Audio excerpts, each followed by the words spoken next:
dirais que c'est le tour de ski.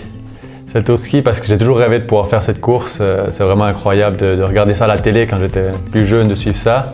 Avec cette montée finale à l'Alpe Cermis et de l'avoir pu faire cette année, même si le résultat n'était pas incroyable, c'était un plaisir d'arriver au sommet. Je dirais que je pense aux Jeux Olympiques, quand j'ai fait mon 15 km, la course j'avais le plus d'attentes.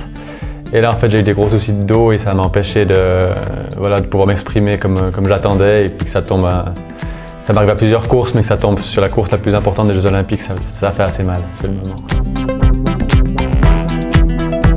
Comme beaucoup de Suisses, je pense que c'est Roger Federer. Puis voilà, après on a plein d'idées dans plein de sports et puis on essaie de s'en inspirer. À part Federer, je suis un grand fan de tennis, donc j'ai envie de dire Federer, Nadal, Djokovic et Wawrinka.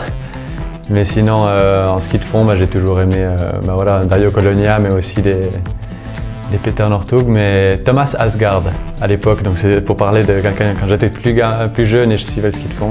Thomas Alsgaard, j'étais assez fan. Flavien Hediger, c'est avec lui en fait on a eu vraiment une grande rivalité en étant plus jeune en catégorie junior ou OJ où voilà, on se tirait la bourre sur les courses. On ne se connaissait pas encore à l'époque et puis on était chaque fois c'était une fois lui, une fois moi devant et cette rivalité c'est devenu une complicité. Je pense que c'est Martin Jonsrud Sundby, le Norvégien qui pour moi est le meilleur parce qu'il est capable de faire la différence, pas seulement sur un sprint final, mais qu'il a la capacité de pouvoir partir seul et que des fois on se demande comment il fait. Mais voilà, ça m'impressionne presque plus que des coureurs comme Northug qui cassent tout le monde à la fin sur un sprint final. Et puis bien sûr, Dario Colonia fait aussi partie des tout meilleurs, si c'est pas le meilleur. Mais pour citer quelqu'un d'autre, je citerai Sundby. Alors Dario, là, il est clairement au-dessus du lot en Suisse. C'est vrai qu'on a la chance d'avoir quelqu'un comme ça, de pouvoir faire du ski de fond en fait en même temps que lui, pouvoir s'inspirer et vivre en quelque sorte ce qu'il vit. Et c'est vrai là par exemple j'ai pu faire le tour de ski et pour pouvoir faire le tour de ski dans la même équipe que Dario qui lui gagne le tour cette année, c'était déjà sympa de pouvoir vivre ça. La meilleure station c'est je dirais la Foulie, le pays du Saint-Bernard. En fait je suis ambassadeur de cette région et puis je suis fier de pouvoir faire de la pub pour eux et c'est vraiment une très belle région.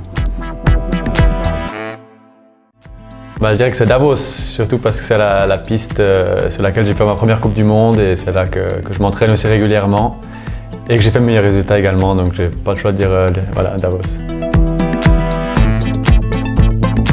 J'ai pas vraiment de rituel, mais j'ai pas mal de superstitions. Ça veut dire que je mettrai chaque fois la même combinaison. Si 3 courses à la suite, je mets un bonnet et ça marche bien, je mettrai un bonnet et pas un bandeau. C'est des trucs comme ça, mais pas vraiment de rituel. Pas vraiment de rituel.